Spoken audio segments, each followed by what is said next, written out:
जय हिंद दोस्तों, MD2 reader publication पर आप सभी का एक बार फिर से स्वागत है। आज मैं लेकर आया हूं इंडियन ज्योग्राफी से चैप्टर नंबर 13, जिसमें हम करेंगे मेजर क्रॉप्स ऑफ इंडिया। भारत की प्रमुख फसलों के बारे में आज हम पढ़ने वाले हैं। आई होप ये आप सभी को ये वीडियो काफ़ी पसंद आएगी। MD2 रीडर पब्लिकेशन को सब्सक्राइब करना ना भूलें। साथ में हमारा एक टेलीग्राम का नया चैनल बना है MD2 रीडर पब्लिकेशन के नाम से, आप उसको भी ज्वाइन कर सकते हैं। और मेरी इंडियन जियोग्राफी की प्लेलिस्ट है, उसको भी आप देख सकते हैं, उसका लिंक आपको डिस्क्रिप्शन के अंदर मिल जाएगा। चलिए तो शुरू करते हैं हम मेजर क्रॉप्स ऑफ इंडिया, भारत की प्रमुख फसलें। अब हम बात करेंगे कि जो फसल है, एग्रीकल्चर है, वो हमारे इंडिया की इकोनॉमी में कैसे साझेदारी रखती है, क्या उसका रोल है। तो सबसे बड़ी बात यह है कि एग्रीकल्चर है वो हमारी इंडियन इकोनॉमी के अंदर, भारतीय अर्थव्यवस्था के अंदर काफ़ी महत्वपूर्ण रोल अदा करती है।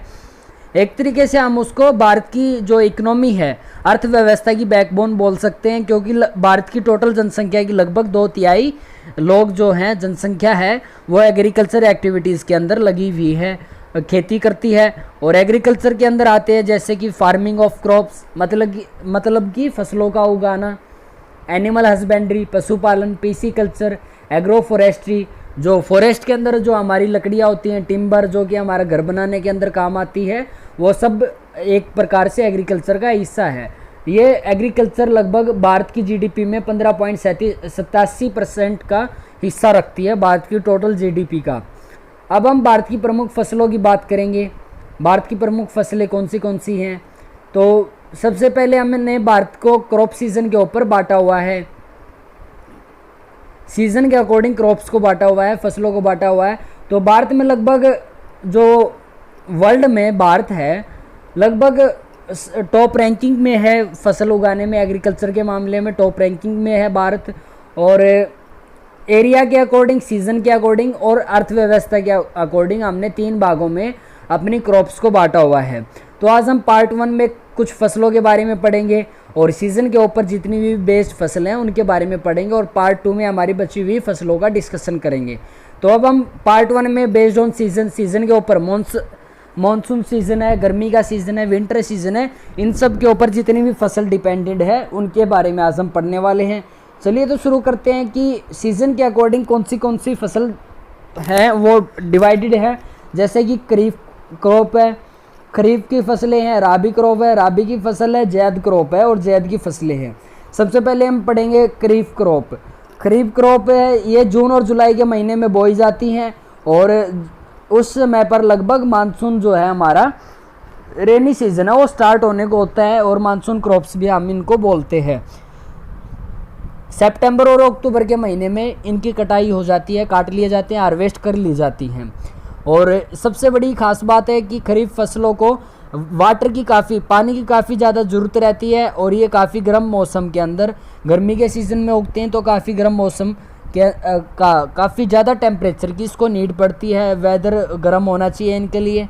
और इसकी जो एग्जांपल है वो है राइस की फसल है, चावल की खेती होती है, ज्वार है, bajra, maize, cotton, groundnut, jute, sugar cane, turmeric, pulses जैसे पल्सिस हम दालों को बोलते हैं, जैसे उड़द की दाल है, मूंग की दाल है, ये सब खरीफ फसल के अंदर होती हैं। अब हम बात करेंगे राबी क्रॉप्स के बारे में। राबी फसल जो कि अक्टूबर और नवंबर के महीने में बोई जाती हैं, हल्की सर्दी का मौसम होता है उस समय पर, और अप्रैल और मई के महीने में ये काट ली जाती हैं। इसको काफ़ी गर्म क्लाइमेट की ज़रूरत होती है जब इनके सीड्स को बोते हैं हम। जब इनको बोने के समय पर इनको थोड़े से गर्म क्लाइमेट की ज़रूरत पड़ती है, जबकि जब ये ग्रो करने वाले होते हैं, कटाई के लिए तैयार होते हैं, हार्वेस्टिंग के लिए, तो उस समय पर इनको कोल्ड क्लाइमेट की ज़रूरत पड़ती है।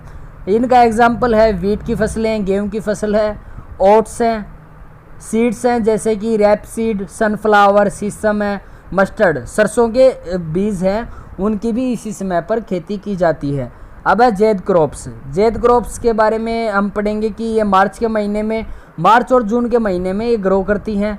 राबी और खरीफ की दोनों फसलों के जो सीज़न होता है, राबी और खरीफ क्रॉप का जो सीज़न होता है, उनके बीच में जैद क्रॉप्स को बोया जाता है। कुछ समय के अंतराल होता है दोनों के बीच में, तो उस समय पर हम अपनी जैद क्रॉप्स को बोते हैं।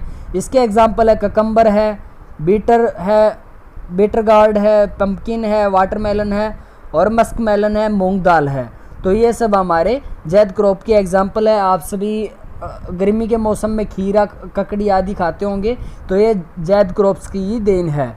अब हमने कुछ कैटेगरी में बांटा है क्रॉप्स को, जैसे कि हॉर्टिकल्चर क्रॉप्स है, फ्रूट्स एंड वेजिटेबल इसके अंदर आते हैं। प्लांटेशन क्रॉप्स हैं जिनके अंदर coffee, coconut, T, rubber etcetera आते हैं। फूड क्रॉप्स है जिनके अंदर हम वीट, मेज़, राइस, मिलेट्स एंड पल्सेस, मतलब कि गेहूं की फसल है, मेज़ है, चावल की खेती है, वो फूड क्रॉप्स के अंदर मतलब कि खाने योग्य जिनको हम एज ए ग्रेन यूज़ करते हैं।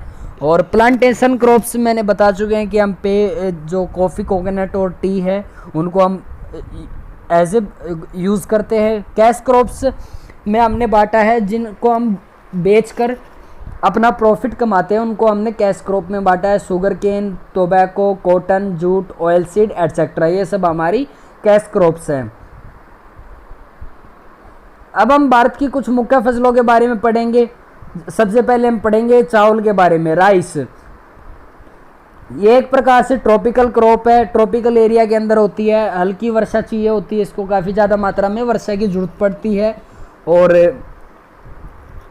ये वर्ष में ग्रो करने वाली फसल है हमारी। और ये टोटली एटमॉस्फेयर मॉइस्चर के ऊपर डिपेंड करती है, रेनफॉल के लिए डिपेंड करती है, इरिगेशन के लिए। इरिगेशन होती है सिंचाई का साधन, तो इसको काफ़ी ज़्यादा मात्रा में पानी की ज़रूरत होती है, इस वजह से रेनी सीजन में ज़्यादातर ग्रो कर पाती है। और अब हम जो इंडिया है वो सेकंड लार्जेस्ट प्रोड्यूसर है चावल का।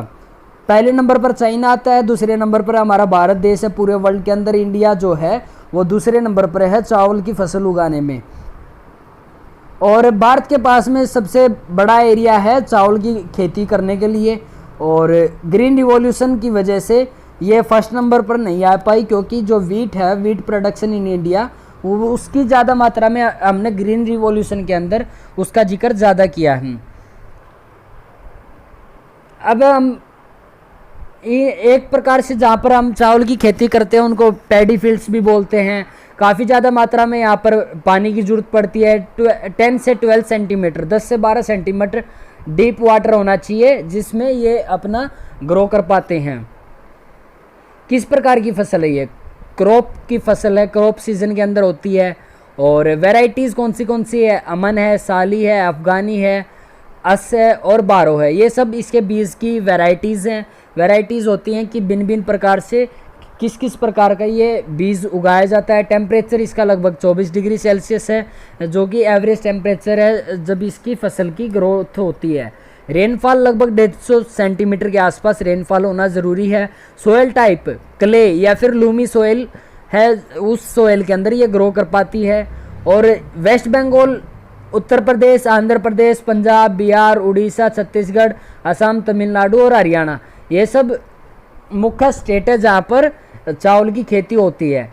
और सबसे ज़्यादा प्रोडक्शन वेस्ट बंगाल के अंदर होती है। और अगर हम बात करें कि पर हेक्टेयर होता है, लगभग 2.5 किले की बात होती है, 2.5 एकड़ की बात होती है 1 हेक्टेयर के अंदर।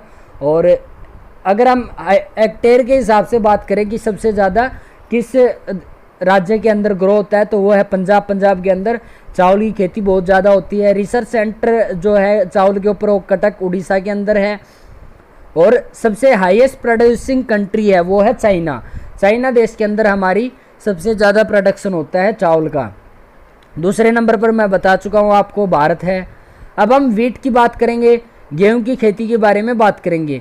ये भी भारत के अंदर दूसरे नंबर पर सबसे इम्पोर्टेंट क्रॉप्स है। फूड क्रॉप का ये एक हिस्सा है जो कि हम खाने के लिए प्रयोग करते हैं, एज ए ग्रेन हम यूज़ करते हैं। और जो भारत है वो दूसरे नंबर पर स्टैंड करता है चावल के मामले में भी, और गेहूं के मामले में भी भारत हमारा दूसरे नंबर पर स्टैंड करता है प्रोडक्शन में, वीट के प्रोडक्शन में। और पहले नंबर पर चाइना है गेहूं उगाने में भी और चावल उगाने में भी। टेम्परेचर की ज़रूरत है वो लगभग 10 से 15 डिग्री सेल्सियस की ज़रूरत होती है जब हम इसके दाने को, बीज को बोते हैं। और जब हम इसकी कटाई करते हैं तो उस समय पर लगभग 21 से 26 डिग्री सेल्सियस टेम्परेचर होना ज़रूरी है। और सनलाइट जो होती है काफ़ी ब्राइट होती है, काफ़ी गर्मी ज़्यादा नहीं होती, बस सनलाइट ज़्यादा होती है। रेनफॉल की अगर हम बात करें तो 75 से 100 सेंटीमीटर की रेनफॉल, ज़्यादा वर्षा की ज़रूरत नहीं होती यहाँ पर। और जो सोयल है कौन सी मिट्टी की ज़रूरत पड़ती है, तो वो फर्टाइल लूमी सॉइल होनी चाहिए, वेल ड्रेन्ड होनी चाहिए, अच्छे रूप से सिंचाई होनी चाहिए वहाँ पर, और क्लेई सॉइल है, clayey loamy soil. Clay soil होती है काफ़ी बारीक कणों वाली जो मिट्टी होती है, उसको हम क्लेई सॉइल बोलते हैं। अब हम बात करेंगे टॉप व्हीट प्रोड्यूसिंग स्टेट्स की, किस राज्यों के अंदर, किन राज्यों के अंदर सबसे ज़्यादा गेहूं की खेती होती है, तो वो है उत्तर प्रदेश, सबसे ज़्यादा खेती होती है गेहूं की यहाँ पर। फिर है पंजाब, मध्य प्रदेश, हरियाणा। हरियाणा जो है चौथे नंबर पर है, 5वें नंबर पर राजस्थान, जहाँ पर गेहूं की खेती होती है। और ये एक प्रकार से सबसे ज़्यादा इम्पोर्टेंट सीरियल क्रॉप है। सीरियल क्रॉप का मतलब कि अनाज जो एक प्रकार से काफ़ी महत्वपूर्ण अनाज है ये हमारे लिए, क्योंकि हम इससे बनी रोटियां खाते हैं, चपाती खाते हैं, और ये नॉर्थ और नॉर्थ वेस्टर्न इंडिया के अंदर काफ़ी महत्वपूर्ण फूड है, सबसे ज़्यादा इसी का प्रयोग होता है। इसके सक्सेस के पीछे का राज है ग्रीन रिवॉल्यूशन, जो कि MS स्वामीनाथन द्वारा स्टार्ट किया गया था। ग्रीन रिवॉल्यूशन, उसके अंदर ये राबी क्रॉप के लिए स्टार्ट किया था, और वीट को काफ़ी बढ़ावा दिया गया था। यहाँ पर गेहूं की खेती को काफ़ी बढ़ावा दिया गया था ग्रीन रिवॉल्यूशन के अंदर, इस वजह से ये भारत की प्रमुख खेती है। अब इसके अंदर जो कई प्रकार की गवर्नमेंट इनिशिएटिव स्टार्ट किए गए हैं ताकि हम वीट कल्टिवेशंस को बढ़ावा दे सकें, जैसे कि macro management mode of agriculture एक प्रकार से गवर्नमेंट इनिशिएटिव है, नेशनल फूड सिक्योरिटी मिशन है, राष्ट्रीय कृषि विकास योजना है। ये सब योजनाएं हमारी भारत सरकार द्वारा चलाई गई हैं गेहूं की खेती को बढ़ावा देने के लिए। अब हम इसकी वैरायटीज़ की बात करेंगे। वैरायटीज़ में आता है कलायन, सोनालिका और हीरा, ये सब इसके वैरायटीज़ हैं। और भारत के अंदर जो हाईएस्ट प्रोड्यूसर स्टेट है वो है उत्तर प्रदेश। उत्तर प्रदेश के अंदर गेहूं की खेती सबसे ज़्यादा होती है, और सबसे ज़्यादा पर हेक्टेयर किसके अंदर होती है, वो है पंजाब। रिसर्च सेंटर इसका करनाल में है, हरियाणा के अंदर है। हरियाणा लगभग चौथे नंबर पर आता है गेहूं की खेती में। और हाईएस्ट प्रोड्यूसिंग कंट्री की अगर हम बात करें तो चाइना है पहले नंबर पर, और दूसरे नंबर पर भारत है जिसके अंदर गेहूं की खेती की जाती है। अब हम मिलेट्स की बात करेंगे। मिलेट्स एक प्रकार से न्यूट्री सीरियल के नाम से भी जाना जाता है। न्यूट्री सीरियल होता है अनाज, और न्यूट्री मतलब जिस अनाज से हमें न्यूट्रिशंस काफ़ी ज़्यादा मात्रा में मिलते हैं वो हमारे मिलेट्स हैं। मिलेट्स के अंदर ज्वार, बाजरा, रागी आदि आते हैं। टेम्परेचर इसका लगभग 27 से 32 डिग्री सेल्सियस होना चाहिए। रेनफॉल इसका लगभग 50 से 100 सेंटीमीटर के बीच में होता है। सोयल का टाइप अगर हम बात करें तो इन्फीरियर एलुवियल सोयल भी यहाँ पर चल सकती है, ज़्यादा फर्टाइल होने की कोई ख़ास बात नहीं है यहाँ पर। लूमी सोयल भी यहाँ पर चल जाती है, क्योंकि जो ये मिलेट्स होते हैं इनको ज़्यादा फर्टाइल सोयल की ज़रूरत नहीं पड़ती है। ज्वार की हम बात करते हैं, ज्वार, बाजरा और रागी मिलेट्स के अंदर आते हैं हमारे। ज्वार जो है वो कि उसकी जो खेती होती है वो रेनी सीजन के अंदर होती है और मॉइस्ट एरिया के अंदर होती है। यहाँ पर ना ज़्यादा कम और ना ही ज़्यादा मात्रा में इरिगेशन की ज़रूरत पड़ती है, बस थोड़ा सा इरिगेशन, पानी की मात्रा ज़रूरी होती है। अब हम बाजरे की बात करेंगे। बाजरा जो है सैंडी सॉइल के अंदर होता है, रेतीली मिट्टी के अंदर ग्रो कर पाता है, और कुछ ब्लैक सॉइल के अंदर कुछ ऐसे एरियाज भी हैं काली मिट्टी के जहाँ पर बाजरे की खेती की जा सकती है। अब रागी के बारे में हम पढ़ेंगे। रागी जो है वो रेड, ब्लैक और सैंडी, लूमी किसी भी प्रकार की सॉइल के अंदर ग्रो कर पाती है। जो भारत के अंदर टॉप मिलेट्स प्रोड्यूसिंग स्टेट्स हैं वो है राजस्थान, कर्नाटक, महाराष्ट्र, मध्य प्रदेश, उत्तर प्रदेश। इन सब के अंदर मिलेट्स की खेती की जाती है। ज्वार की खेती सबसे ज़्यादा महाराष्ट्र के अंदर होती है, फिर कर्नाटक, मध्य प्रदेश, तमिलनाडु, आंध्र प्रदेश। दूसरे नंबर पर बाजरा है वो राजस्थान, यूपी, गुजरात, मध्य प्रदेश और हरियाणा के अंदर इसकी ग्रोथ होती है। हम इसको कोर्स ग्रेन के नाम से भी जानते हैं क्योंकि जो न्यूट्रिशियल वैल्यू है इसकी, न्यूट्रिशंस काफ़ी ज़्यादा मात्रा में मिलते हैं हमें। और जो रागी है वो आयरन, कैल्शियम और कुछ अदर माइक्रो न्यूट्रिएंट्स भी है जो कि इसके अंदर काफ़ी ज़्यादा मात्रा में प्रेजेंट होते हैं, इस वजह से इसको न्यूट्री ग्रेन के दर्जा दिया गया है। अब हम ज्वार की बात करें। ज्वार जो है तीसरे नंबर की इम्पोर्टेंट फूड क्रॉप है भारत के अंदर में। तीसरे नंबर पर इसकी ग्रोथ होती है क्योंकि सबसे ज़्यादा एरिया, तीसरे नंबर का एरिया इसके पास है और प्रोडक्शन भी तीसरे नंबर पर होती है। तीसरे नंबर पर इसकी, पहले नंबर पर हमारे चावल हैं, दूसरे पे गेहूं की खेती होती है और तीसरे पर हमारी ज्वार की खेती होती है। इसके लिए भी कुछ सरकार ने स्कीम चलाई हैं, जैसे कि national agriculture insurance scheme, initiative for nutritional security through intensive millets promotion are example of government efforts to support millet production. ये सारी की सारी गवर्नमेंट के एफर्ट हैं ताकि मिलेट्स की जो प्रोडक्शन है उनको बढ़ावा दिया जा सके। अब हम मेज़ के बारे में पढ़ेंगे। मेज़ जो है टेम्परेचर इसकी लगभग 21 से 27 डिग्री सेल्सियस के बीच में टेम्परेचर होना चाहिए। रेनफॉल जो है हैवी रेनफॉल की जो काफ़ी ज़रूरत होती है यहाँ पर। Soil type old alluvial soil, जो कि हमारे जलोढ़ मिट्टी, पुरानी जलोढ़ मिट्टी है, उसकी ज़रूरत यहाँ पर पड़ती है। और भारत के नॉर्दर्न प्लेन्स के अंदर ये पाई जाती है, गंगा के द्वारा बहाकर लाई गई रेत है ये, मिट्टी है ये। और जो यहाँ पर ये मेज़ की प्रोडक्शन होती है वो कर्नाटक, महाराष्ट्र, मध्य प्रदेश, तमिलनाडु और तेलंगाना, ये वो स्टेट हैं भारत के अंदर जहाँ पर इसकी प्रोडक्शन काफ़ी ज़्यादा मात्रा में होती है। भारत जो है मेज़ के मामले में 7th लार्जेस्ट प्रोड्यूसर है पूरे संसार में। इसको हम फूड के तौर पर और फूडर दोनों के तौर पर हम इसको यूज़ कर सकते हैं।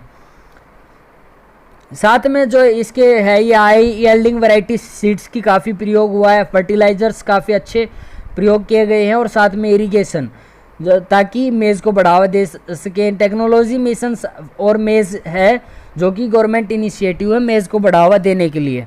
Dear student, it is enough for today. अगली जो है पल्सेस के बारे में और कुछ और फसलें हैं जैसे कि शुगर केन है, ऑयल सीड है, इन सब के बारे में हम अपने पार्ट 2 में पढ़ेंगे। होप आप सभी को ये वीडियो काफ़ी पसंद आई होगी। MD2 रीडर पब्लिकेशन को सब्सक्राइब करना ना भूलें। आप सभी का एक बार फिर से बहुत बहुत धन्यवाद।